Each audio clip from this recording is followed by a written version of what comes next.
Welcome, this is Jim, host of the Faith Influencer podcast, where we're going to dive into discussions on faith's role in everyday life, from navigating blended families to overcoming challenges. I'm a husband, a father, a Bible teacher, an advocate for applying faith to everyday life. So tune in as I share personal stories, valuable insights, and practical wisdom. Stop yelling. No one hears you when you yell. Hey, Jim Cunningham with Faith Influencer. I need your help today because on this podcast, we're dealing with the subject that I've been dealing with some people this last week, probably more than in a long time. So I thought, you know what, I'm gonna share this on our podcast today. But this is what I'm asking. There's some conflicting information out there about the subject of yelling and raising your voice at each other. And so I'm going to walk through this, but you're going to put in the comments how you feel about it because I'm really, really curious if this is an issue or if you think it's okay. So the subject today is that oftentimes in relationships that you learn to communicate by yelling at each other. Now, I'm going to just say right off the bat that I personally am not in favor of this. I was raised in a household where my dad, who loved us dearly and centered his life around his family, but yet he grew up in a household where his father was pretty brutal in his discipline.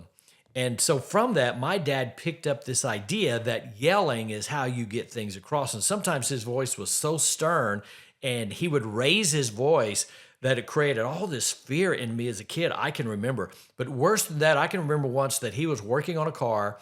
And you remember those old ramps that you could pull your car up on, the front wheels up on the ramp? That way you could get under it and change the oil or whatever. So he was working on it and he had my mother come out and get in the car and drive up those ramps in the car. Well, that's not easy to do because you have to stop right at the perfect time. So she gets in and he's waving her on and she's driving up the ramp with the front wheels. And guess what? She doesn't stop exactly when she's supposed to. And she goes off the front of the ramps and he loses it. We are outside in the driveway. He absolutely loses it. He's yelling at her. She's so embarrassed. Her face turns red. We're outside. I'm crawling under something because it was so intimidating. And she just gets out of the car and goes straight into the house. And I thought to myself right then, I am never going to be like that. Well, I'm not, thank the Lord, but I know that many of you are. So is yelling acceptable? Let me ask it this way to start with. Is yelling a red flag? Is yelling a red flag? When people yell, does that mean that there's something else there? I tend to think so. I think it's a red flag in a relationship. I also think that it's a red flag perhaps with that person individually. And so you feel disrespected. You feel when someone is yelling, you feel undervalued. Sometimes you feel intimidated at yelling. And so I think it is a red flag, but not everybody agrees with me. So let me walk through this just a little bit. First, is yelling acceptable in a relationship?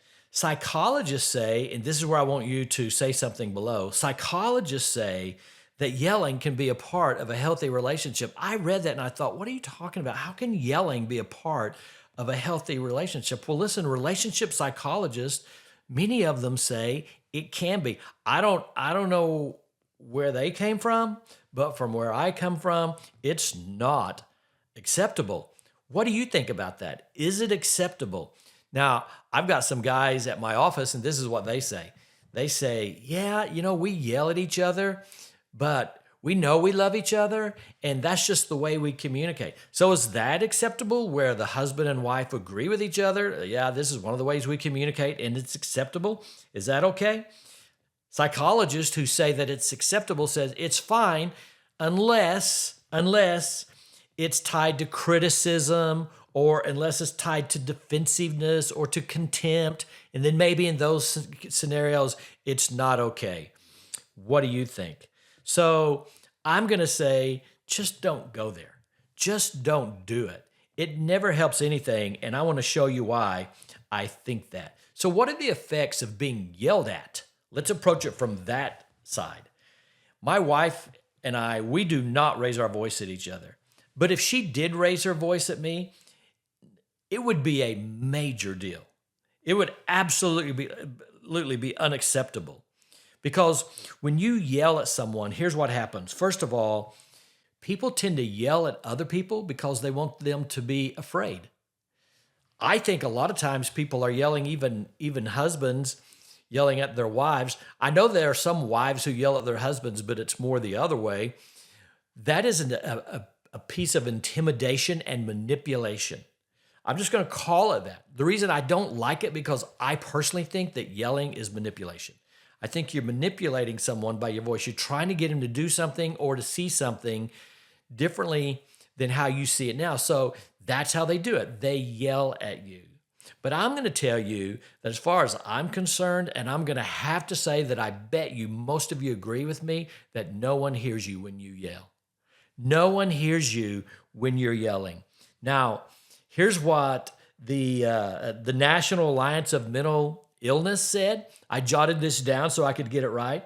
They said that when you yell at someone, so let me just put it this way. If you're a man, you're listening to this and you've learned to yell at your wife or your children, because when you get into a situation that causes stress, that's how you react. If that's you, let me tell you what you're causing in your family. Let me tell you what you're most likely doing to your wife or to your children. So listen, the Alliance of Mental Health said when you yell at someone, first of all, it might feel like it's releasing stress in you, but the fact is that you're causing stress in everybody else. And not only that, but do you know that when you yell at someone, it's linked to high blood pressure? And that goes both ways, not just to the person yelling, but to the person who's being yelled at. When you yell at someone, it causes a physical reaction inside of them, both mentally, psychologically, and physically. It creates a reaction. I think the Bible is very clear. How do we speak to one another? It says, speak to one another, speak the truth, but speak in love.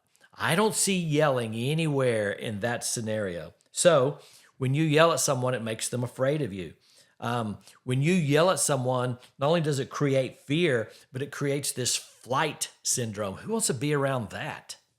Who wants to be around that? So how do you stop this? I'm not going to go into any more detail to prove to you that it's wrong, but how do you stop it if you're yelling? Well, first of all, choose to change. Just decide, you know what? I know it's not right for me to yell at my kids. This is just the way I was raised. Well, so what? Stop it. That's an excuse. You say, well, you know what? My dad yelled and his dad yelled and my mother yelled and whoever. So stop it. Choose to change. How do you do that? You make a decision that it's wrong. You're not going to do it anymore. And second of all, take a moment and think about it. So when you yell, what does that accomplish? Oh, it may make you feel better, but is it all about you? What does that accomplish when you yell at someone? I want to ask you this.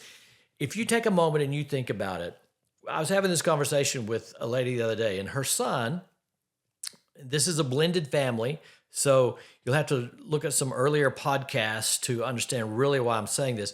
Her son, her biological son, is learning to drive, and he ran into a curb.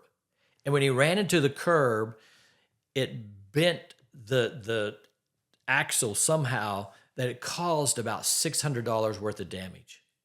So when the stepdad got there, the stepdad's reaction was to go ballistic.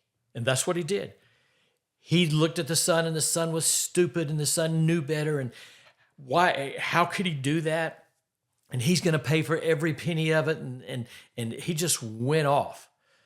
Everybody's shrinking because dad is going off. Well, what did that add to that situation? Can someone make a mistake? Is it possible that they make a mistake and they weren't doing it on purpose and there's no need for you to yell at them? What about, are you the mom? Let me ask you this, mom. I've been talking about dads. Let me ask you this.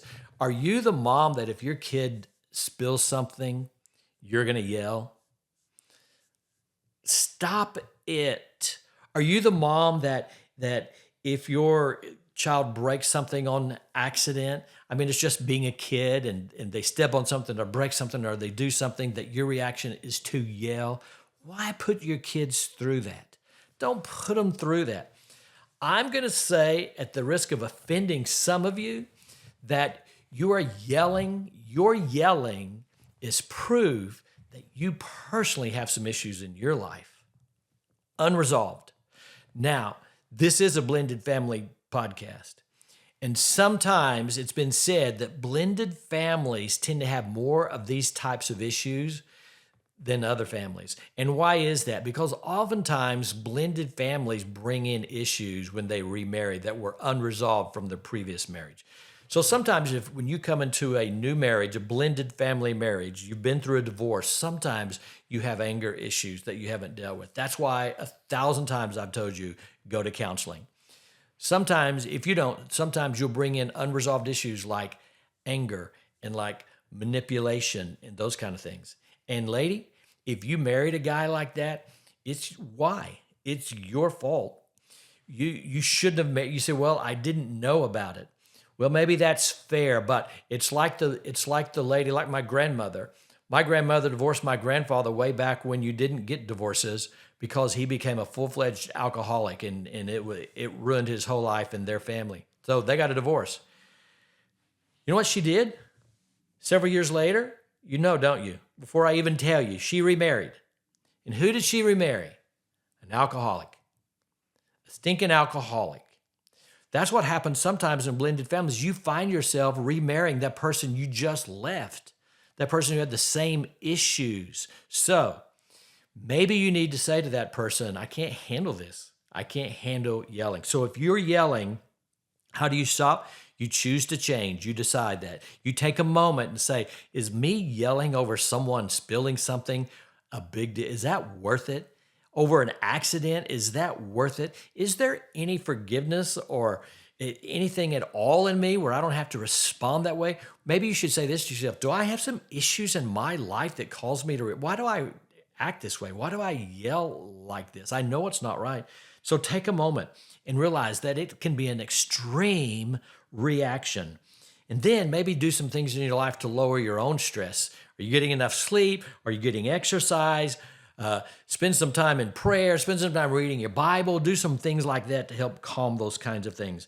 And then just realize that it's not acceptable in arguing this way. Yelling back and forth never accomplishes anything because I'm going to say it to you again. No one hears you when you yell.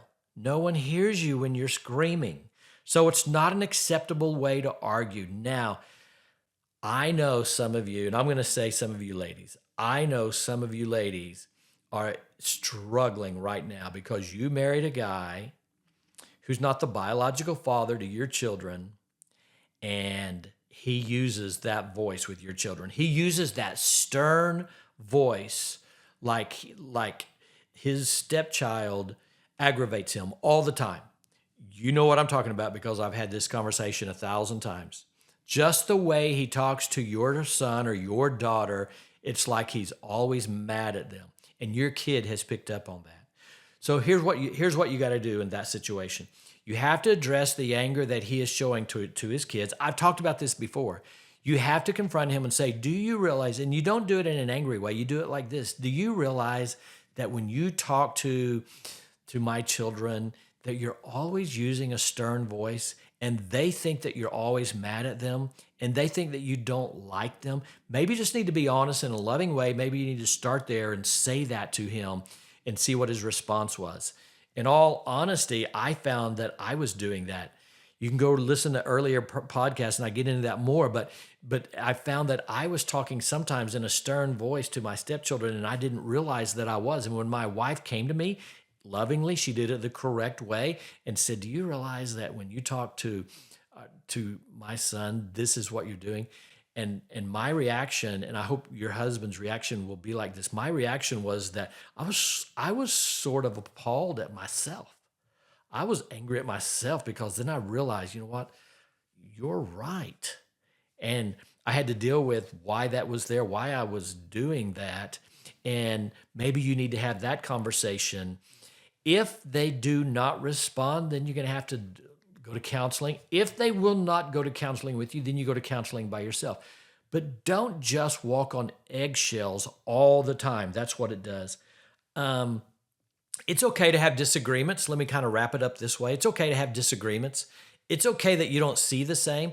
As a matter of fact, let me ask you this. Let me ask you, wife, first this. Is it okay that your husband doesn't see everything the way you do, or do you just need to be in control? Do do they need to have the same opinion that you do on everything, or do you need to just be in charge? Be honest about that. How about you, man? Does your wife need to see it like you do? Does she need to look at finances, or does she need to look at decorating the house, or does she need to look at raising the children, or how you drive the car, or how you put your turn signal on? Does she need to follow your directions on everything? I mean, is there only one way to look at it, and that's your way? I hope that's not the case.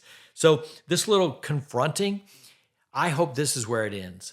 I hope there's a man listening to me right now, or a woman, and I hope that you are being honest with yourself. And that if this is you who's creating this household of yelling and tension and manipulation, and you're passing it down to the children, and now just in these few minutes, you realize, you know what? I've got to stop this. Let me tell you, this is what I'm going to pray that you do. I'm going to pray, whichever one of you that's doing this, I'm going to pray that you go to your spouse and you say to them, don't ask them, don't wait for them to say something to you. You just initiate it. You go to your spouse and you say to them, you know what?